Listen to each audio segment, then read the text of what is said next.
ध्यान रखना, निर्विकल्प अवस्था का। यद्यपि दो भेद दिए थे, निर्विकल्प आत्मा में सविकल्प अवस्था, निर्विकल्प अवस्था, लेकिन सुगत तत्व प्रकट होता है अंदर का, और वह सस्वरूपे अप्रोतम तु, वही आत्मा का स्वरूप समझना चाहिए, स्वरूप अपना।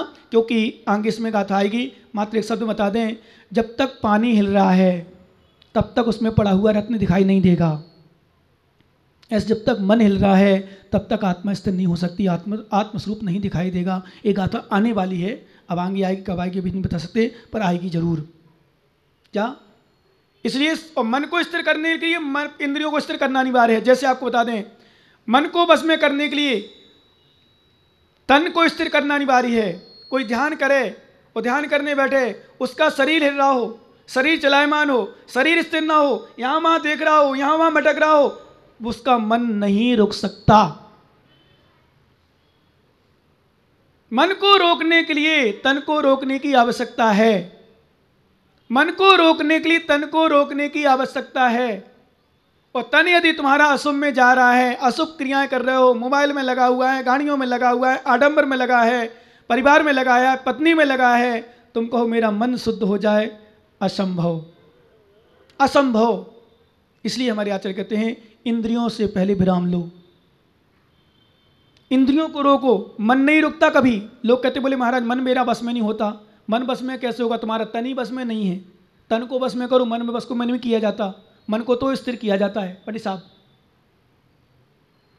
खा रहे हो तुम समोसा, खा रहे हो कचौड़ी, खा रहे हो जलेबी, तुम कहो हमारा मन शुद्ध हो जाए, नहीं होगा, ध्यान रखना।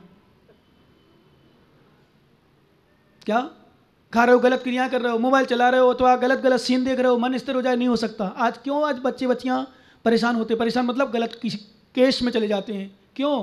क्योंकि वो चित्र गलत देखते हैं, तो चित्त खराब होता है।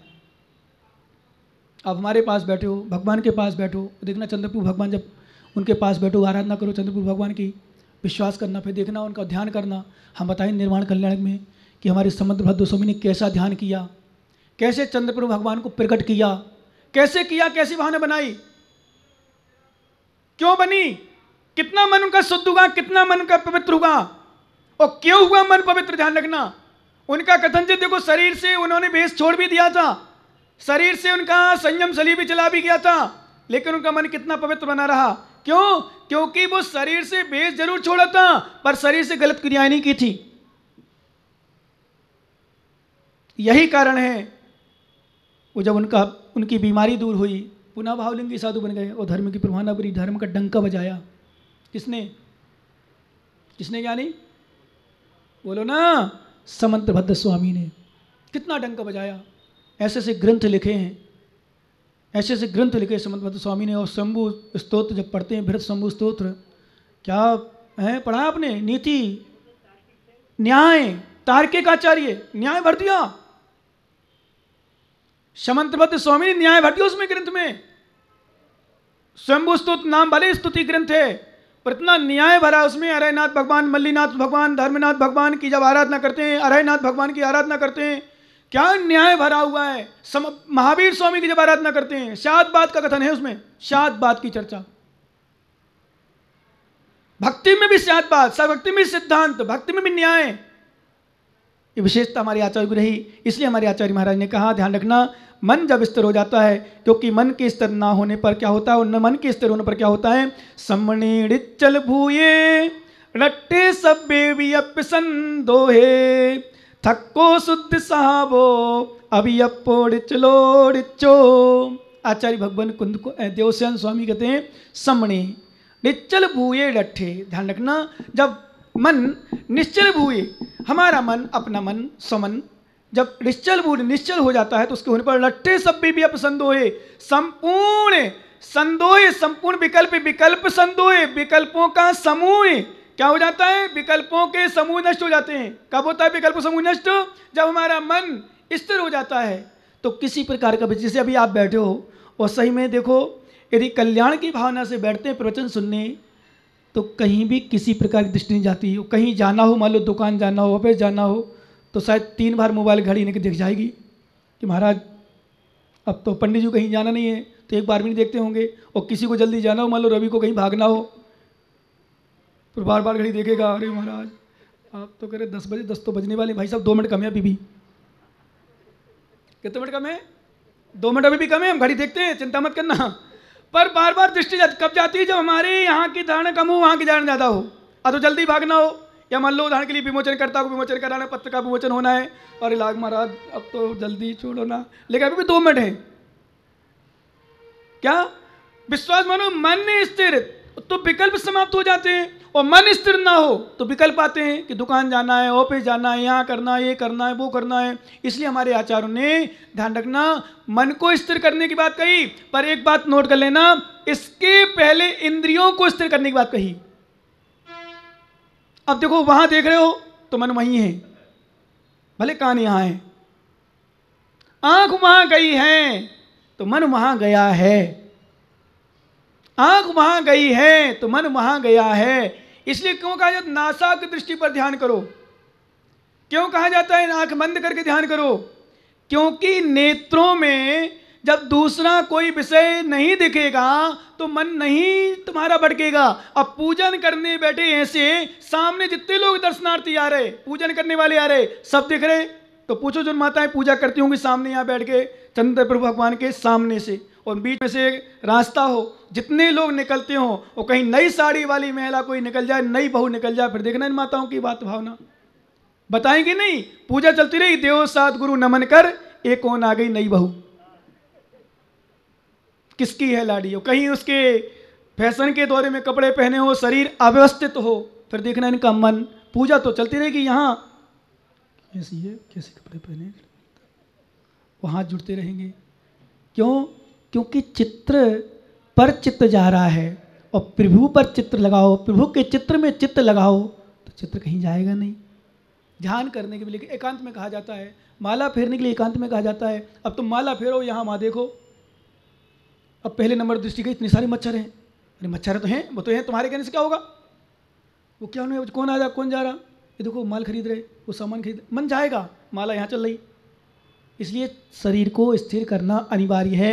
आचार्य हमारे ने कहा, थक्को शुद्ध साहबो अब ये पूर्ण चलो रिचो। ध्यान रखना, जब विकल्पों संपूर्ण विकल्प समूह का नष्ट हो जाता है तो विकल्प रहे तो निर्विकल्प, थक्को शुद्ध स्वभाव अब ये पूर्ण चलो होती, निर्विकल्प निश्चित निःशुद्ध स्वभाव स्थिर हो जाता है। थक्को स्थिर हो जाता है, कौन? शुद्ध स्वभाव। इसलिए शुद्ध स्वभाव को स्थिर करने के लिए अपने मन को रोकना पड़ेगा। मन को रोकने के पूर्व इंद्रियों को रोको, इंद्रियों को विषयों से विरक्ति लो, इंद्रियों को विषय में मत जाने जो, मन अपने आप आ जाएगा। ध्यान रखना एक बात, मन खराब है मानते हैं, पर मन को मत रोको, इंद्रियों को रोको। मन की इच्छा हुई मुझे समोसा खाना, ठीक, मत खाओ, इंद्रियों को मत ले जाओ, मन आ जाएगा वापस, अरे क्या करने वाला था तुम। मन कहता है कि मुझे ऐसा नहीं करना, धर्म की क्रिया में कह रहा है नहीं करना, तुम जाओ, मन लगेगा। मुझे आहार नहीं देना, मुझे पूजा नहीं करना, लगेगा, जाओ आप तो। खराब में जा रहा हूं मन, मत जाने दो शरीर को, वापस आ जाएगा। कब तक रहेगा? मन स्थिर नहीं रहता। मन को तो स्थिर चेंज किया जाता है, और जब तक निर्विकल्प अवस्था ना हो तब तक मन को चेंज ही किया जाता है। इसलिए हमारे आचार्य महाराज कहते हैं, अपने मन को स्थिर करने के लिए इंद्रियों के विषयों से विरक्ति लो, मन स्थिर हो जाएगा तो हमारी आत्म स्वभाव प्रकट हो जाएगा, शुद्ध स्वभाव प्रकट होगा। शेष चर्चा आगे, आज का समय हो गया। भगवान महावीर स्वामी की को बस में करने की बात करते हैं, पर वास्तव में शरीर यदि नहीं जाए तो मन ज़्यादा देर तक टिकता नहीं है। दिया दृष्टांत पतंग की तरह, अथवा मधुकर की तरह, अथवा स्त्री की तरह, अथवा ध्वजा की तरह, ये दृष्टांत दिए हमारे। अथवा महा अहंकार, मद, ये मन 10 चीज हैं जो चंचल हैं। मनो मधुकर मेघो माननी मंदो मरत, मरटो मा मदो मत्सो मकारा 10 चंचला, ये 10 प्रकार की चंचल चीजें हैं। तो मन को भी चंचल कहा गया। मन जब स्थिर हो जाता है तो शरीर, ध्यान रखना, शरीर तो एक नौकर है, इंद्रियां नौकर हैं, मन के अनुसार इंद्रियां चलती हो। इंद्रियां नहीं चले तो मन कुछ नहीं कर सकता। राजा है, मालिक है, मालिक तो मालिक है, यदि नौकर काम नहीं करे तो कुछ काम नहीं हो घर में। बहुत सारे घरों में है, यदि जैसे उदाहरण के लिए महिलाएं नहीं होती घर में और पति अकेला होता है तो भोजन नहीं बना पाते। बोले क्या है? बोले जयपुर जैसे शहर में कीर्तिनगर में, जौहरी बाजार में, अब दुर्गापुरा का भी प्रोसेस में है। क्या खुल गए? बोले भोजनशाला। बोले टेंशन फ्री, जाओ 60 रुपये दो, आराम दाल रोटी सब्जी खूब पेट भर खाओ। ऐसी धारणा बन चुकी। बहुत सारे लोग यही करते हैं जो जौहरी बाजार साइड रहते हैं, बाजार में, पुराने बाजार में, वो क्या करते हैं, यहाँ से ले जाते हैं टाइम से, भोजन वोजन कुछ नहीं ले जाते, टिफिन नहीं ले जाते, वहाँ आराम से मिलता है शुद्ध भोजन। शुद्ध मतलब अब शुद्ध तो नहीं है पर शुद्ध है, गरम मिलता है, गरम कहते हैं अपन, ताज़ा मिलता है। घर में काम नहीं होता फिर कुछ। कहने का अर्थ मालिक ही दिल शांत हो गया, मालिक कुछ नहीं कर रहा तो इंद्रियां कुछ नहीं कर सकती हैं, और इंद्रियां कुछ नहीं करी तो मालिक कुछ क्या करेगा, अपने आप शांत रहेगा वो। इसलिए नौकर से मालिक चलता है, ध्यान रखना। मालिक से नौकर चलता है, नौकर से मालिक चलता है, शिष्य से गुरु चलता है, उस गुरु से शिष्य चलते हैं। शिष्य ना हो तो गुरु क्या करेंगे? आप नहीं आओ तो हम प्रवचन क्या करेंगे? हम कैसे करें प्रवचन? यदि आप लोग नहीं आओ तो हम प्रवचन नहीं कर पाएंगे। स्वाध्याय तो कर लेंगे अपना, पर प्रवचन नहीं हो पाएगा। धर्मोपदेश नाम का स्वाध्याय नहीं हो पाएगा। आपके आने से हम प्रवचन कर रहे, ऐसे इंद्रियों के चलने से मन भटकता है। जितना हम इंद्रिय चलाएंगे उतना मन भटकेगा, नियम है। और जितना हम इंद्रियों को स्थिर रखेंगे, इंद्रियों को बस में रखेंगे, मन भी उतना बस में होगा। आप नहीं आओगे, हम प्रवचन उतना कम कर देंगे। यदि विद्वान आना बंद कर दे तो तत्वसार भी शुरू नहीं करते, यदि ये नहीं होते तो। ये तीनों विद्वानों की है विशेषता, या यूँ कहें कि उनका ही निमित्त जो तत्वसार शुरू किया। नहीं तो अपन प्रवचन नहीं कर रहे थे, प्रवचन में फिर यहाँ की सुनाते, वहाँ की सुनाते, यहाँ की बात करते, वहाँ की बात करते। इसलिए आचार्य महाराज ने कल कहा था, जब हमारा मन स्थिर हो जाता, संपूर्ण विकल्प समाप्त हो जाते, थक्को शुद्ध साहब अव्यपूर्ण चलो तो, फिर उसके नष्ट होने विकल्प रहे जो निर्विकल्प और निश्चल नित्य शुद्धावस्था है, वह अपने आप प्रकट हो जाता है, तो स्थिर हो जाता है। ऐसा कल कहा था। आज निकाल लें गाथा, सबके पास कागज हैं, आज निकाल लें। 8 नंबर एक बार हम पढ़ेंगे। दूसरी बात, आप सभी लोग पढ़ने का अभ्यास करना। लोग कहते बोले महाराज हमसे तो बनती नहीं पढ़ते, क्या होता है पढ़ने से? अरे भाई, गुरु पढ़ा रहे हैं तो पढ़ने से कम श्रुत पढ़ोगे, शब्द पढ़ोगे, जिनवाणी पढ़ोगे तो कुछ ना कुछ हमारे ज्ञान का क्षोभसम भी बढ़ेगा। इसलिए निकाल लें सभी लोग 8 नंबर। जो खलु शुद्धो भावो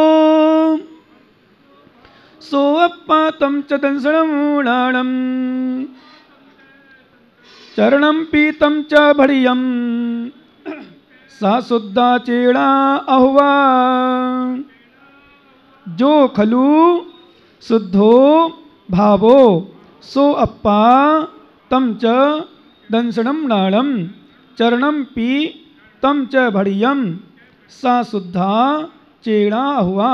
सो खलु शुद्धो भावो सो अप्पा तम च दंसणम नाणम चरणम पीतम च भड़ियम सा शुद्धा चेड़ा अहुआ।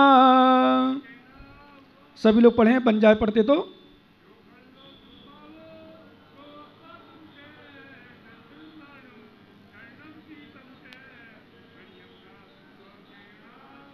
क्या बात है।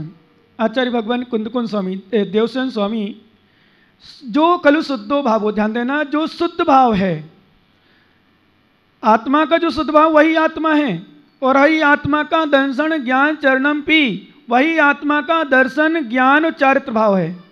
संबढ़ियम सा शुद्धा चेड़ा अहुआ, अथवा वही शुद्ध चेतना रूप है। यानी आचार्य भगवान कहने का अर्थ यह है, जो शुद्ध भाव है। ध्यान रखना, जब नेमीचंद स्वामी ने बृहद्रव्य संग्रह लिखा, और बृहद्रव्य संग्रह की विशेषता पंडित साहब, एक लाइन में अथवा एक छंद में निश्चय की चर्चा, दूसरे में व्यवहार की। जैसे कुंदकुंद स्वामी की विशेषता है रेणसार की, एक लाइन में श्रावण की चर्चा, दूसरी लाइन में श्रावक की चर्चा, अधिकांशता यानी श्रवण और श्रावक को साथ में लेकर चले। इसी तरह आचार्य नेमीचंद स्वामी ने भी वृद्ध संग्रह में एक जगह निश्चय की चर्चा की, तो दूसरी तुरंत व्यवहार की। कहीं भी उठा लो, अपन पूरी गाथाएं लगभग कहीं से भी ले लो।